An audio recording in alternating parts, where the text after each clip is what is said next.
Xin chào tất cả các bạn.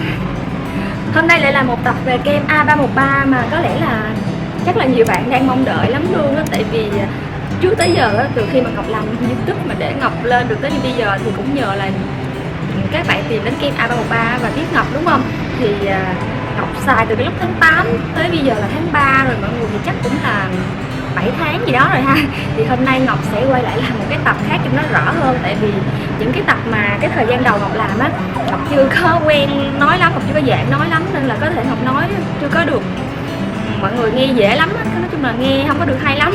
Thì đợt này Ngọc nói Ngọc sẽ cố gắng Ngọc nói ok hơn để cho mọi người sẽ dễ hiểu hơn, và mọi người sẽ biết được là Ngọc sau 7 tháng Ngọc dùng A313 thì da Ngọc nó đã như thế nào rồi, và Ngọc còn sử dụng nữa không, và Ngọc sẽ so sánh luôn cái sự khác nhau giữa hai cái loại kem A313 bản nội địa và bản quốc tế nha cả nhà nha. Chắc là có nhiều bạn thắc mắc lắm.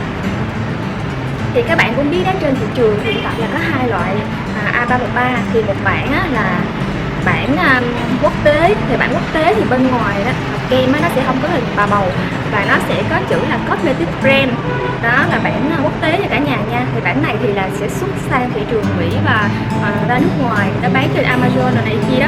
Còn cái bản Burmese thì là bản nội địa bán trong nhà thuốc Pháp đó, và cái này thì mình mua có số lượng có hạn thôi nha mọi người nha. Thì về cái thành phần kem nha mọi người, thì bây giờ Ngọc sẽ nói là cái bản quốc tế đó là Ngọc đã sử dụng lúc đầu, Ngọc sử dụng hết một tiếp rồi, và cái bản nội địa là Ngọc dùng tiếp thứ hai, và Ngọc đã dùng hơn bữa giờ cũng mấy tháng rồi mọi người. Đã Ngọc dùng lâu lắm, 7 tháng rồi mà tiếp thứ hai nó còn trên đây nè, nó còn tiếp thứ một là hết rồi nè. Đó, thì bây giờ Ngọc sẽ cho mọi người xem, tại trong đây còn ít kem, Ngọc sẽ cho ra tay cho mọi người xem cho rõ ha. Thì cái chất kem của bản quốc tế đây, Ngọc sẽ cho ra đây nè, chất kem của bản quốc tế đây này, đây là bản quốc tế nha cả nhà nha. Rồi bây giờ Ngọc sẽ cho thêm cái bản nội địa ra nè. Đây, đây nha mọi người. Ở dưới là bản quốc tế, ở trên là bản nội địa. Thì các bạn có thể thấy là cái bản nội địa thì cái kem của nó sẽ trong hơn một tí nha, và kem của nó dạng mỡ nhiều hơn đây. Còn cái bản quốc tế thì cái dạng kem của nó là chất kem đục hơn nha mọi người nha. Nó chất kem trắng đục hơn, cũng có trong nhưng mà nó đục, nó trắng đục hơn, nó không có trong bằng cái dòng kia nha mọi người. Đây nha. Thì về cái chất kem bây giờ Ngọc sẽ test thoa nha mọi người. Test thoa nè. Cái dòng kem ở trên là bản nội địa, Ngọc thấy nó dạng kem mỡ nhiều hơn nha. Cái này thì Ngọc thấy là nó sẽ khó thấm hơn, nhưng mà sáng thì nó cũng khớp và nó cũng tác dụng mà. Còn cái dòng ở dưới nè là bản quốc tế thì mình thoa cảm giác nó ít rít hơn, nó trơn tru hơn, nó ít rít hơn và nó thấm dễ hơn đó. Đây là hai bản nha mọi người. Và cái hình mà cái bản nội địa đó thì nó cũng sẽ có một cái hình bà bầu như thế này nè mọi người. Đây là bản nội địa nha, nó sẽ có hình bà bầu. Về cái trọng lượng thì là 50g. Cái này bao nhiêu gam đây, cái số lượng gam nó để ở đâu ha. Cái này Ngọc mất cái vỏ hộp rồi á, để Ngọc xem thử. Cũng là 50 luôn nha mọi người, cả hai đều là 50 hết nha mọi người nha. Chỉ có khác cái vỏ hộp và khác nhau cái chất kem, với lại khác nhau về một cái là bán trong nội địa, một cái là xuất ra nước ngoài đó, vậy thôi đó. Còn về cái đó là hình thức, còn về cái tính chất của nó ở bên trong thì mọi người, thì theo mình tìm hiểu nha mọi người, thì đây hai cái này nó có thành phần phụ là giống nhau hoàn toàn, nhưng mà thành phần chính là retinol thì nó hơi khác nhau một chút. Còn về công dụng, tại vì về chuyên sâu về thành phần thì mình sẽ không có nắm rõ nhiều mọi người, mình không có chuyên sâu, chủ yếu là mình trải qua mình dùng cả hai loại như thế nào, mình thấy tác dụng như thế nào mình sẽ chia sẻ cho cả nhà ha. Thì về cái loại bản quốc tế Ngọc xài lúc đầu đó thì Ngọc vẫn thấy tác dụng bình thường, tại vì Ngọc xài hết cái tiếp này là chắc cũng 3 tháng mấy, gần 4 tháng đó mọi người, 4 tháng hơn gì đó. Thì Ngọc xài thì tới một tháng hơn là lúc mà nó đẩy mụn đồ lên đó là da Ngọc nó cũng ok lắm rồi. Thì nó cũng vẫn tác dụng bình thường, Ngọc thấy nó cũng tác dụng, cũng có đẩy mụn, cũng có dọn da, cũng có sần ửng đỏ mấy hôm, rồi sau đó cũng đẹp, rồi cũng căng, cũng mịn, cũng bóng, nói chung là cũng tác dụng bình thường luôn mọi người. Xong rồi đến tiếp thứ hai thì Ngọc dùng đến nay thì da Ngọc cũng được duy trì thì nó cũng càng, nó cũng có cái độ sáng, nó trắng nó căng hơn rồi, thì nó cũng ok. Ngọc vẫn duy trì cách ngày cho tới bây giờ luôn mọi người ạ. Thì cho nên nói về cái độ tốt hơn, cái nào tốt hơn thì thật sự Ngọc không biết được luôn mọi người. Tại vì da của Ngọc là trước giờ Ngọc dùng cả hai đều tác dụng luôn, Ngọc dùng cả hai đều tác dụng. Cái tiếp này là lúc đầu đó Ngọc đã giúp da Ngọc thay đổi ra giúp đẹp hơn, và sau này Ngọc dùng cái này thì da Ngọc vẫn duy trì vẫn đẹp luôn. Cho nên là nói về cái sự tác dụng thì Ngọc thấy là cái nào nó cũng tác dụng trên da của Ngọc hết. Không biết đối với những cái bạn khác thì như thế nào, nhưng mà da của Ngọc là cả hai loại đều tác dụng luôn đó. Thì Ngọc nghĩ mà hãng mà nó làm ra mọi người thì nói chung là chất lượng tác dụng thì nó cũng dạng tương tự như vậy thôi mọi người. Cũng có thể các bạn nói là cái dòng nội địa lúc nào nó cũng tốt hơn, thì nói chung cũng có thể đối với một số người thì có thể các bạn nội địa nó tốt hơn, nó hợp hơn, hoặc là có thể lúc đầu Ngọc không dùng cái bản quốc tế mà Ngọc dùng cái bản nội địa đi, thì có thể da Ngọc nó cũng vẫn đẹp, vẫn tác dụng vẫn thay đổi giống như bây giờ luôn. Cho nên là so sánh thì Ngọc rất là khó so sánh, Ngọc thấy hai cái nó đều tác dụng giống như nhau luôn. Nhưng mà thì thường ta nói mà hàng mà sản xuất mà ở bên nước ngoài mà đang sản xuất trong nước thì lúc nào người ta sản xuất cũng tốt hơn, cũng ok hơn. Còn nếu mà xuất nước ngoài thì người ta nói sẽ không bằng. Còn Việt Nam mình thì ngược lại là hàng trong nước thì lại nói là để cái xấu để lại ăn, hay là để lại xài, còn cái tốt thì lại xuất ra nước ngoài, cho nên nó ngược nhau. Thì mỗi người mỗi ý thôi, thì mọi người có thể thử cái nào cũng được, nhưng mà mình nếu mà về sau có xài lại thì mình cũng sẽ xài bản nội địa thôi. Tại vì nội địa thì mình nghĩ đúng là mua trong nhà thuốc Pháp thì nó sẽ có một cái gì đó thì do cái đầu mình nó nghĩ là nó tốt hơn thôi, thì mình nghĩ mình dùng cho nó lạc quan thôi mọi người, chứ thực ra mình cũng không có biết là cái nào tốt hơn luôn, tại cái nào nó cũng tác dụng với mình hết. Thì cũng phải nhờ cái tính này thì da mình mới thay đổi, nên mình cũng không có nói cái nào dở hơn tệ hơn hết mọi người. Hai cái mình thấy nó đều tác dụng hết nha. Rồi đó là về so sánh cái chức năng của hai loại này nha. Cho nên bạn nào mà lỡ mua cái bản quốc tế rồi thì các bạn cũng đừng có lo lắng, các bạn cứ xài bình thường thôi. Tại vì Ngọc cũng đã tác dụng cái loại đó lúc đầu đó mọi người. Bây giờ Ngọc đang xài tiếp thứ hai là dạng bản nội địa thôi, nên là mấy bạn đừng có lo lắng nha, cứ xài bình thường thôi. Rất là nhiều cái câu hỏi về cái vấn đề A313 luôn. Hiện tại là da Ngọc 7 tháng rồi và Ngọc vẫn dùng cách đêm từ lúc mà mới bắt đầu dùng cho tới hiện tại luôn. Ngọc vẫn dùng cách đêm nha mọi người. Thì những cái đêm mà còn lại các bạn hỏi Ngọc dùng cái gì thì Ngọc dùng kem dưỡng L'Oreal chống lão hóa da. Thì hôm nào Ngọc sẽ làm một cái tập về cái kem đó nữa. Cái kem đó thì Ngọc đã sử dụng cũng phải 4-5 năm nay rồi mọi người. Từ này biết A313 là mình thêm vô thôi.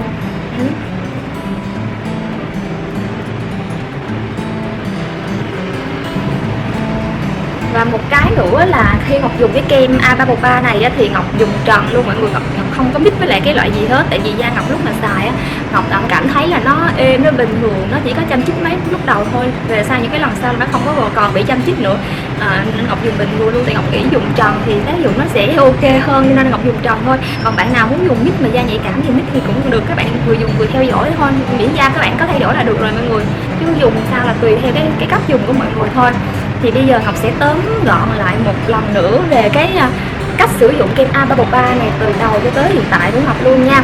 Thì về đầu tiên cái kem A313 này thì là không dùng cho phụ nữ mang thai và cho con bú nha mọi người. Tại vì nó có dẫn xuất vitamin A thì nó sẽ không có dễ vô trong máu và không có tốt cho phụ nữ có thai và cho con bú. Đó là trường hợp thứ nhất là không được xài nha mọi người nha. Thì ai mà trong cái trường hợp đó thì tốt nhất mọi người đừng có xài. Rồi về cái cách xài thì là Ngọc xài cách đêm, cho nên là Ngọc sẽ chia sẻ cho mọi người là mọi người nên xài cách đêm, đừng có xài tần suất dày quá, nhiều quá. Cho dù da bạn khỏe như trâu, không có bị gì, các bạn cũng không nên nó không có bị rát nhiều đó mọi người, nó không có bị rát nhiều. Và cảm giác ví dụ buổi sáng các bạn dậy rửa mặt nó chăm chích một tí xíu thì cũng là bình thường nha mọi người nha. Từ từ thì nó sẽ quen kem thì nó sẽ không còn chăm chích nhiều nữa. Với lại xài kem này thì các bạn còn phải chuẩn bị một cái tâm lý cho vững. Có nghĩa là các bạn sẽ không có bị hoang mang nhiều khi mà tới cái giai đoạn mà các bạn bị đẩy mụn dọn da đó. Tại vì cái cơ chế của kem này là nó sẽ dọn những cái mụn ẩn ở bên dưới da, hay là da mình sạm nám thì những cái sắc tố melanin nó sẽ đẩy lên trên bề mặt, nó dọn sọc bên dưới. Cho nên là tới một cái giai đoạn mà khi mà nó đã lên tới bề mặt của mình rồi đó mọi người, thì lúc đó mình rất là ghê, mình rất là xấu, mình rất là buồn luôn. Thì mình cũng đã trải qua những cái thời gian đó rồi, nhưng mà không có đáng, cũng mấy ngày thôi mọi người, và cũng không có kiểu ghê gớm lắm đâu, nó cũng hơi hơi sần sần rồi đỏ đỏ rồi lên những cái, có thể lên những cái mụn nước, những cái mụn li ti nè, rồi có thể da sạm hơn, đỏ hơn, tại vì nó sẽ sạm khô để nó bóc tách những cái tế bào sừng của mình, mở đường cho những cái còi mụn nó đi lên đó mọi người. Cho nên là da mình cái thời kỳ đó mình sẽ cảm thấy nó bị sần hơn, rồi bị đỏ chút xíu, kích ứng một tí xíu. Nhưng mà đó là bình thường, các bạn cần phải chuẩn bị tâm lý thật vững với lại cái kem này nha. Tại vì mình phải trải qua những cái ngày xấu như vậy á, xong rồi mình mới tái tạo lại da để mình đẹp hơn. Thì lúc đó thì các bạn cần bình tĩnh, không có bị hoang mang quá, cũng không có nghe một phía ai mà mình dừng kem nha mọi người. Mình phải tiếp tục mình xài, tiếp tục mình chiến đấu để mình đẹp hơn. Thì lúc đó các bạn cần phải xử lý như thế nào? Thì đợt đó thì do Ngọc cũng mới bị đẩy đó, cái Ngọc có sẵn cái dạng Nitoxin với lại Deoxyrin của con Ngọc dùng không tả mà kem đa năng đó, cho nên là Ngọc chấm lên cái vết mụn của Ngọc luôn. Thì mấy ngày đâu một ngày thôi, ngày hôm sau là nó đã bớt viêm rồi mọi người, nó xẹp xẹp rồi. Thì đối với những cái bạn mà bây giờ xài thì các bạn nên xài những cái dòng B5 của La Roche-Posay hay là Avène này kia. Thì những cái dòng đó thì sau này Ngọc cũng đã xài rồi, Ngọc đang xài hiện tại luôn, Ngọc không có xài đồ em bé đó, tại vì mấy cái đồ đó Ngọc xài tạm thời mấy hôm đó thôi. Về sau thì Ngọc đã xài B5 của La Roche-Posay rồi, Ngọc đã dùng buổi sáng, mỗi buổi sáng luôn để phục hồi và giữ ẩm da. Thì cái dòng B5 nó khá là ok, một cái là những cái kích ứng, những cái phục hồi, những cái kích ứng, những cái đỏ, những cái mụn của mình lên đó là mình thoa một lớp thôi là da mình nó dịu hẳn, nó mát hẳn, và nó sẽ kiểu như nó sẽ nhìn nó sẽ dịu hơn, không có còn bị đỏ rát nữa đó mọi người. Rất là ok luôn, dưỡng ẩm nó ok luôn, và nó có một cái màu sáng tự nhiên khi các bạn dùng dòng Rem nha, dòng bao me. Còn cái dòng gel thì nó trong nó sẽ không có sáng bằng. Thì sau đó thì mình sẽ thoa thêm một cái lớp kem chống nắng lên nữa thì nó rất là đẹp rồi. Còn tối các bạn muốn mix thêm với lại A313 thì mix tùy thêm, nếu mà da bạn bị đỏ rát nhiều quá thì các bạn có thể mix. Còn A313 thì các bạn cứ xài cách đêm bình thường trong cái quá trình đẩy mụn thôi. Theo mình là mình xài như vậy và mình thấy mấy ngày thôi là da của mình nó đã đẹp hơn rồi. Lỗ chân lông nó sẽ nhỏ rất là nhiều luôn mọi người, đặc biệt là những cái mụn đầu đen trên mũi lúc trước mình nhiều đó, lỗ chân lông mặt mình lớn, mà sau đó mình xài A3 thời gian là da của mình là cái lỗ chân lông nó nhỏ hẳn luôn, nó nhỏ tới 90 mấy %, và cái mụn đen trên mũi đó là nó mất rất là nhiều luôn, mất tới 90 mấy % luôn mọi người, rất là ok luôn. Và trong cái quá trình mà vừa dọn tẩy mụn xong đó thì các bạn nên tẩy da chết để cho những cái tế bào á nó sẽ làm sạch những cái tế bào mà nó vừa làm khô đó mọi người, để cho da mình nó mở hơn, nó sạch hơn và nó tái tạo lại đẹp hơn nha mọi người nha. Và sau đây là những cái câu hỏi mà liên quan đến A313 mà Ngọc đã tiếp nhận rất là nhiều. Thứ nhất là các bạn hỏi là da nhờn có dùng được kem A313 không chị? Thì bây giờ mình sẽ trả lời nha các bạn. Da nhờn thì mình nghĩ là các bạn vẫn dùng được, nhưng mà với một điều kiện là trước khi dùng các bạn phải rửa mặt thật là sạch chất nhờn nha. Và các bạn bôi cũng phải bôi cái lớp thật mỏng thôi nha mọi người nha, thật mỏng thôi, các bạn đừng có bôi nhiều quá. Và tối ngủ các bạn có máy lạnh đó thì càng ok hơn. Ngủ quạt thì có thể nó sẽ hơi nhớt một tí do là kem mỡ đó, thực ra da của mình cũng có nhờn mà ít thôi, các bạn nhiều thì vẫn có thể dùng được mà, tại vì mình đã biết nhiều bạn da nhờn đã dùng rất là ok rồi. Và sáng thì các bạn rửa mặt lại bình thường thôi, nó cũng không có sợ bí lỗ chân lông quá, các bạn thoa thật là mỏng thôi. Và một cái lưu ý kem này nãy Ngọc quên nói nữa là dùng xong các bạn nên tắt đèn đi ngủ nha, tại vì có ánh sáng nó sẽ không có được hoạt động tốt, không có tác động tốt, không có tác dụng tốt hết, cho nên hiệu quả nó sẽ không có cao bằng. Nên mọi người thoa lên đó là mọi người tắt đèn đi ngủ luôn. Câu hỏi nữa là gì?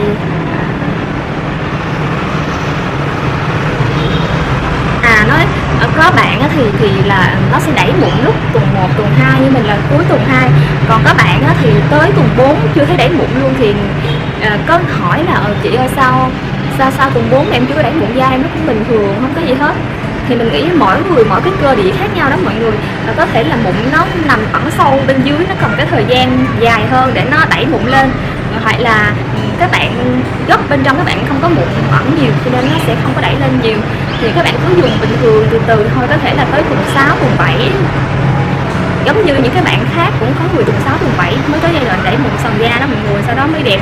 Cho nên là các bạn cứ kiên trì vài tháng đi nha, nếu mà không được thì các bạn đổi kem khác cũng chưa có muộn đâu, các bạn cứ xài thêm.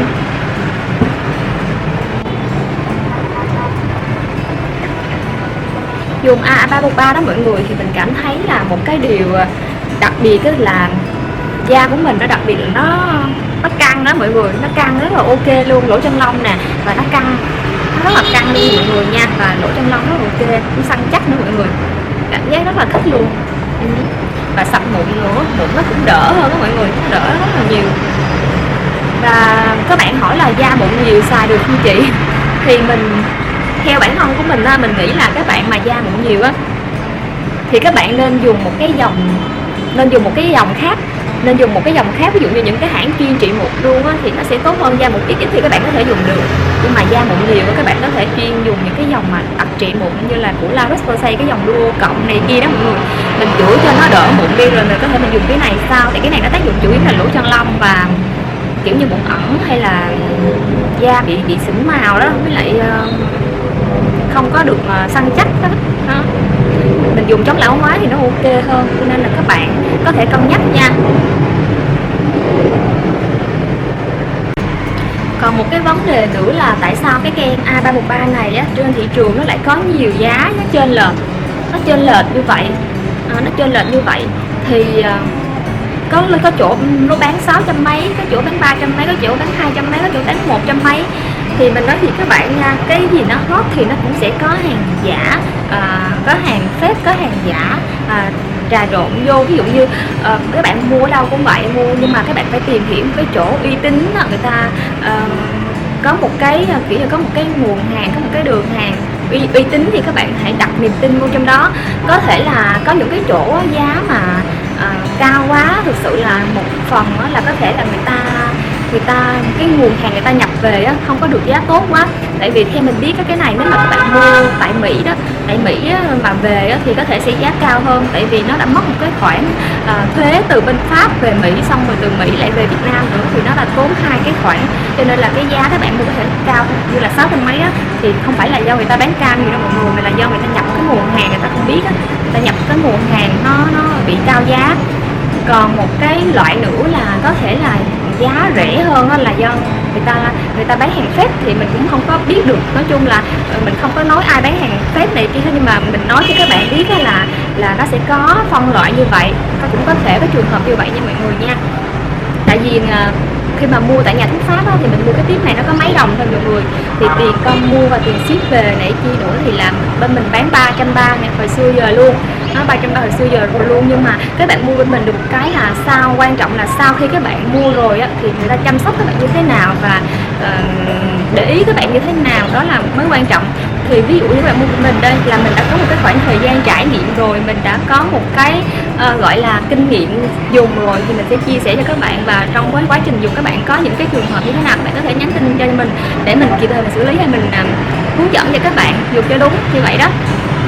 Thì thực ra giá thị trường tầm 350 trở xuống thì nó cũng là vừa bình thường, không có quá cao nha mọi người nha. Chứ mà các bạn mua mà rẻ nhiều quá thì các bạn mới nghi ngờ. Trong cái giai đoạn mà bán hàng về A313, cái từ mà năm trước mà tới bây giờ đó mọi người, thực ra là cũng có nhiều cái khách hàng họ biết được cái YouTube của Ngọc đó, họ coi nhiều, họ để ý rồi, cho nên là vô là họ cứ kêu là chị ơi chị lấy cho em thôi, thì là họ đã biết được là sơ rồi. Nhưng mà có nhiều người là người ta nghe kem này đẩy mụn rồi người ta rất là sợ, cho nên là vô hỏi rất là nhiều lần nhưng mà vẫn chưa quyết định mua được, tại vấn đề là sợ. Có nhiều trường hợp mà sắp Tết mà mua Ngọc kêu đừng có mua nữa, Ngọc kêu đừng có mua đi để qua Tết đi, để tới cái lúc mà ví dụ lên một người sập vài ngày đó thì cũng không sao, chứ để mà tới Tết rồi mọi người đẩy lên rồi xấu xí mọi người ngại không đi chơi Tết được á. Nên là Ngọc cũng toàn là Ngọc kêu qua Tết mua không mọi người. Nhưng mà Ngọc thấy nó đẩy mụn, nó sòn da cũng không có quá cái đáng kể, mọi người cũng hơi thôi. Nói chung ai mà nhìn sơ cũng không để ý đâu, nhìn gần gần thì mới phát hiện thôi, chứ không phải mà đẩy mà bong đốc mà đỏ bừng cái mặt lên giống như rượu thuốc đâu mọi người, không có. Cho nên là các bạn mà dùng cái kem này thực ra có nhiều bạn rất là đắn đo lưỡng lự, sợ kiểu đẩy mụn đó mọi người, nhưng mà mình phải 6 vài ngày thì mình mới đẹp được. Các bạn đừng có lo sợ nhiều quá, cái lành ảnh hưởng tới tâm lý của mọi người á. Mọi người cứ mạnh dạn dùng thôi, rồi sau đó thì Ngọc nghĩ là nó sẽ thay đổi. Thì có nhiều người thay đổi với lại cái kem này rồi mọi người ạ. Kem này thì thực ra thì dùng không khó, nhưng mà mình phải kiên trì, mình phải giữ vững tâm lý để mình vượt qua được mấy cái ngày đẩy mụn đó, thì sau đó da mình nó sẽ thay đổi đẹp hơn. Ngọc thật sự với mọi người đó, trước giờ trong đời của Ngọc thì đây là một cái tiếp kem mà nó thay đổi cái làn da của Ngọc mà đáng kể mà nhiều như vậy luôn, cho nên là Ngọc rất là đặt niềm tin vào cái em này đó mọi người. Và một phần cái em này cũng giúp cho Ngọc phát triển cái kênh YouTube của Ngọc hơn, tại vì các bạn đón nhận Ngọc là cũng nhờ qua kênh A313 này thôi, cho nên Ngọc cũng cảm ơn rất là nhiều luôn. Thì cũng đã có mấy tập A313 rồi, và tập này thì Ngọc muốn nó sẽ rành mạch hơn, sẽ chi tiết hơn, sẽ rõ ràng hơn để các bạn có thể nói chung có thể có được một cái kiến thức tốt hơn về game A313 này. Từ tại mấy cái tập trước một phần là cái máy quay nè, rồi một phần là cái cách quay chỉnh sửa là Ngọc chưa có rành cái gì hết, mới bước vô, cho nên cũng nhận được những cái lời khen lời chê cũng là động lực giúp cho Ngọc phấn đấu hơn và Ngọc phát triển hơn tới bây giờ.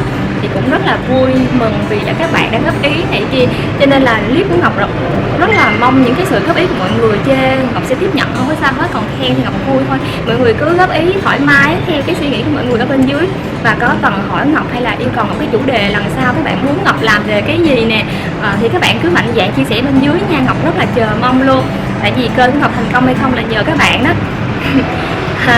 Bạn nào mà xem tới lúc này rồi thì các bạn nào mà chưa đăng ký kênh Ngọc á, thì hãy ủng hộ giúp Ngọc một chút xíu thời gian thôi, cũng không có mất mát gì hết. Các bạn lại được một rất là nhiều chia sẻ hay ho về sau nữa. Các bạn hãy like đăng ký kênh của Ngọc nha, để cập nhật thêm thì các bạn sẽ bấm chuông nữa. Ngọc sẽ rất là nhiều clip về sau, đó là hay Ngọc rất là nhiều ý tưởng luôn mọi người, nhưng mà thật ra là con nhỏ đó mọi người, phải tranh thủ lúc nó ngủ cái này kia thì Ngọc mới dựng được những clip, Ngọc mới làm được clip cho mọi người xem. Cho nên là mọi người hãy tiếp thêm nguồn năng lượng động lực cho Ngọc nha, để Ngọc có thể Ngọc thể hiện bản thân Ngọc nha. Chào tạm biệt cả nhà.